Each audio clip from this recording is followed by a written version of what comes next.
संभल पर सीएम योगी आदित्यनाथ का बड़ा बयान, कहा कि मैं योगी हूं, हर संप्रदाय और धर्म का सम्मान करता हूं, लेकिन कोई भी जबरन किसी जगह पर कब्जा करे ये स्वीकार नहीं होगा। सीएम योगी ने कहा कि संभल एक तीर्थ, इस्लाम से पहले ग्रंथों में भी इसका जिक्र है। संभल में 68 तीर्थों में से 18 को खोजा जा चुका है। सीएम योगी का विरोधियों पर निशाना, कहा कि भगवा मेरी पहचान है, मुझे इस पर गर्व है। चाहे दुनिया मेरे बारे में कुछ भी सोचे, एक दिन पूरी दुनिया भगवा पहनेगी। औरंगजेब की तारीफ करने वालों को सीएम योगी आदित्यनाथ की दो टूक, कहा कि जो विदेशी आक्रांताओं का महिमा मंडन करते हैं वो अपने डीएनए की जांच कराएं। सीएम योगी के बयान पर बोले सपा सांसद जियाउर रहमान, कहा कि संभल में किसी भी धार्मिक स्थल पर कब्जा नहीं किया गया, सीएम को दी जा रही है गलत जानकारी। संभल में मस्जिद कमेटी को इलाहाबाद हाई कोर्ट से राहत मिली है। शाही जामा मस्जिद की रंगाई पुताई की इजाजत, लेकिन सिर्फ बाहरी दीवारों पर ही सफेदी होगी। संभल में होली से पहले तैयारी शुरू हो चुकी है। जहां पर लदनिया वालों मस्जिद को लेकर के कवर किया गया। होली जुलूस के रूट पर आने वाली मस्जिदों को ढका जा रहा है। होली से पहले संभल में सुरक्षा व्यवस्था सख्त कर दी गई है। आपसी सौहार्द के लिए शांति समिति की कई बैठक भी हुई। होली और रमजान को लेकर के डिप्टी सीएम ब्रजेश पाठक ने कहा कि सौहार्द और भाईचारे के साथ त्योहार मनाने के दिए निर्देश। प्रदेश में कायम है कानून व्यवस्था। होली और जुमे को लेकर के बिहार में बवाल है। दरभंगा की मेयर अंजुम आरा बोली कि जुमे की नमाज के लिए 2 घंटे रोकी जाए होली। दरभंगा मेयर के बयान पर भड़के मंत्री संजय सरावगी, कहा कि ऐसा बयान स्वीकार नहीं है, सभी को सभी धर्मों का सम्मान करना चाहिए। बयान पर विवाद बढ़ने पर दरभंगा मेयर ने जताया खेद, कहा कि मेरी मंशा सिर्फ इतनी थी कि शहर में शांति रहे। होली जुमा विवाद पर कांग्रेस सांसद रंजीत रंजन ने कहा कि ये सिर्फ बीजेपी का प्रोपेगेंडा है, चुनाव के पहले ऐसी बयानबाजी हो रही है। होली पर मचे घमासान पर जेडीयू का बयान सामने आया। प्रवक्ता नीरज कुमार बोले कि पूरे बिहार में कानून का राज है, शांति भंग करने का किसी को भी अधिकार नहीं। पटना में केंद्रीय मंत्री चिराग पासवान ने पार्टी कार्यकर्ताओं के साथ होली खेली, कहा कि इस बार बिहार में बनेगी एनडीए की सरकार।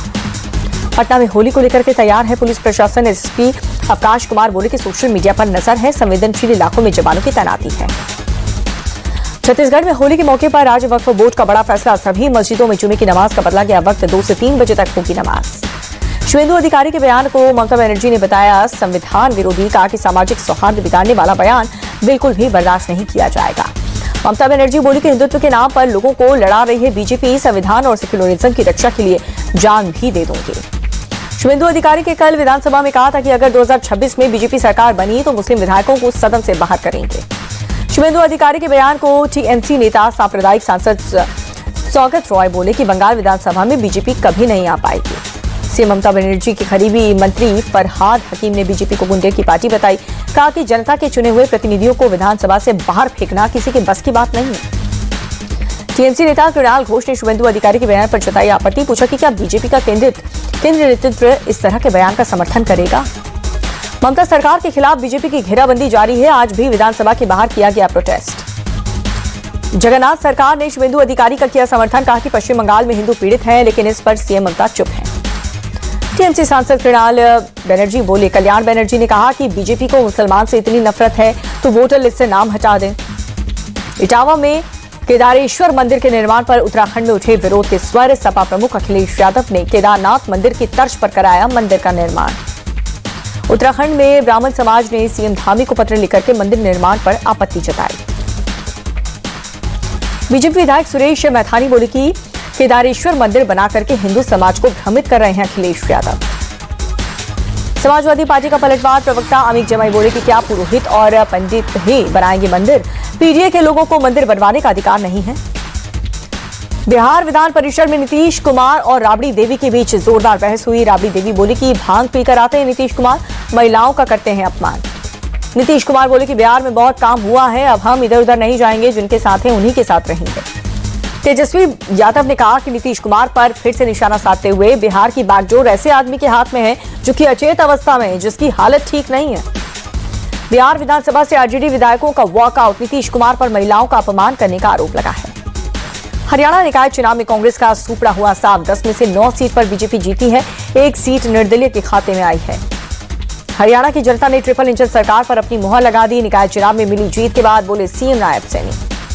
निकाय चुनाव में कांग्रेस की करारी हार पर बोले भूपेंद्र हुड्डा, हार से कोई भी फर्क नहीं पड़ता।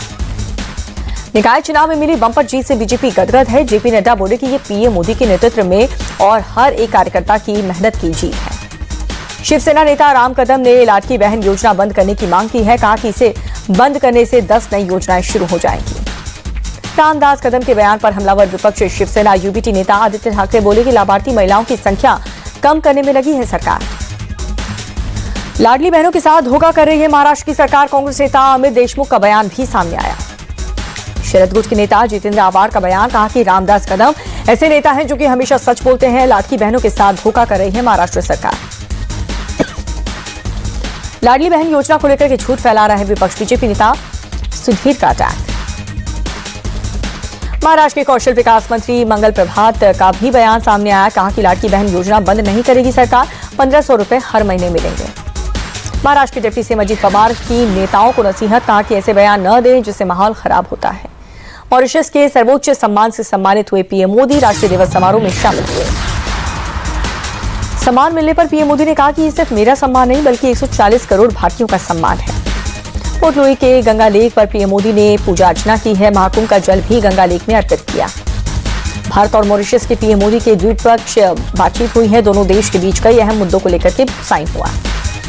पीएम मोदी बोले कि मानवीय विकास के लिए दोनों देश मिलकर के काम करेंगे। हम आर्थिक और सामाजिक प्रकृति की राह पर एक दूसरे के साथ हैं। भाषा नीति विवाद पर बोली राज्यसभा सांसद सुधा मूर्ति, कोई भी व्यक्ति कई भाषाएं सीख सकता है।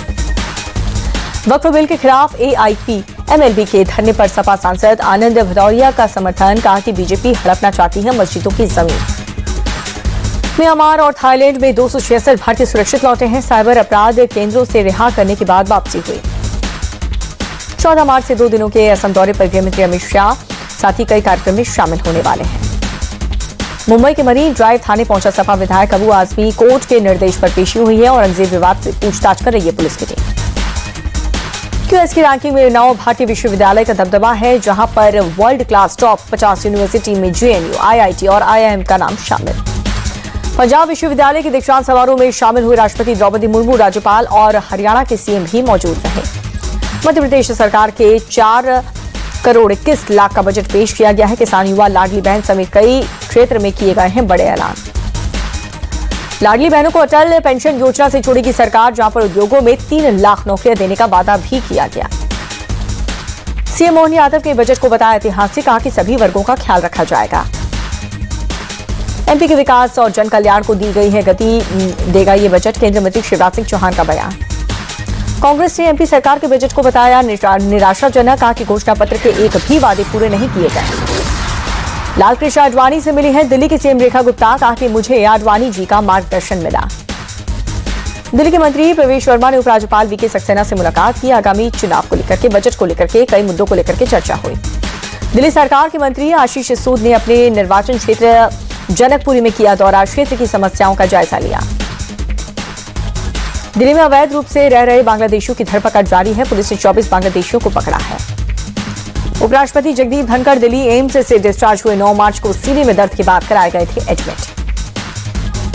होली से पहले संसद परिसर में होली मिलन समारोह रखा गया। सांसद ने एक दूसरे को गुलाल लगाया। होली और जुमे की नमाज से पहले सुरक्षा चाक चौबंद है। नोएडा पुलिस ने किया flag march. CM Mamata Banerjee Holi उत्सव कार्यक्रम में शामिल हुई हैं। कोलकाता नगर निगम के कार्यक्रम में ममता ने डांडिया भी खेला। होली अभिनंदन कार्यक्रम में शामिल हुए उत्तराखंड के CM, जहां पर देहरादून नगर परिसर में हुआ प्रोग्राम। गुजरात के CM भूपेंद्र पटेल ने गांधीनगर के विधानसभा परिसर में खेली होली। मंत्री और विधायक भी मौजूद रहे। दिल्ली की बीजेपी सरकार के खिलाफ आम आदमी पार्टी का हल्ला बोल। होली पर मुफ्त सिलेंडर का वादा पूरा करने में विरोध जताया। होली से पहले बाजार बिक रहा है मिलावटी खोया। कानपुर में 13 क्विंटल मिलावटी खोया जब्त किया गया। यूपी के औरैया में भी मिलावटी तेल की आशंका में तेल मिल पर छापा मारा गया है। तेल मिल को सील कर सैंपल जांच के लिए भेजा गया। मथुरा के द्वारकाधीश मंदिर में होली समारोह का आयोजन किया गया है। अभिनेता विद्युत जामवाल समारोह में हिस्सा लिया। कहा कि इस अनुभव को शब्दों में बयान नहीं कर सकता। होली पर यूपी में उज्ज्वला कनेक्शन धारकों को एक मुफ्त सिलेंडर देने का काम जारी है। होली को लेकर के यूपी पुलिस के निर्देश जारी हैं। कहा त्योहार के दौरान कोई भी परंपरा न शुरू की जाए। नई परंपरागत तरीके से ही त्योहार मनाएंगे। नोएडा थार एक्सीडेंट केस में आरोपी सचिन गिरफ्तार कर लिया गया। कई गाड़ियों को टक्कर मारने का आरोप है। जयपुर में गर्ल्स पॉलिटेक्निक कॉलेज में छात्राओं का फूटा गुस्सा। पूर्व प्रिंसिपल सईद मशकूर अली पर यौन शोषण का आरोप है। पुणे बस रेप केस का आरोपी कोर्ट में पेश हुआ। 26 मार्च तक न्यायिक हिरासत में भेजा गया। भारतीय क्रिकेट शुभमन गिल का आईसीसी ने प्लेयर ऑफ द मंथ चुना है। फरवरी में बांग्लादेश के खिलाफ शतक जड़ने का इनाम मिला। आईसीसी वनडे रैंकिंग में रोहित शर्मा तीसरे नंबर पर पहुंचे हैं। विराट कोहली को हुआ नुकसान, 5वें नंबर पर आए। दोबारा चोट लगी तो खत्म हो सकता है जसप्रीत बुमराह का करियर, पूर्व तेज गेंदबाज शेन बॉर्न ने दी है चेतावनी। एयरटेल के बाद जियो की भी स्पेस एक्स से डील हुई। भारत में आएगा स्टारलिंक का हाई स्पीड इंटरनेट। महंगाई के मोर्चे पर आम आदमी को राहत मिलेगी। फरवरी में रिटेल महंगाई दर घट करके 3.61% पर आई। कई घरेलू सामानों की कीमत भी सस्ती हुई। गिरावट के साथ बंद हुआ है शेयर बाजार। सेंसेक्स 72 अंक टूट करके 74,029 पर हुआ बंद। और अमेरिकी डॉलर के मुकाबले रुपए में 2 पैसे की मामूली उछाल है। 87 रुपए 19 पैसे पर बंद हुआ।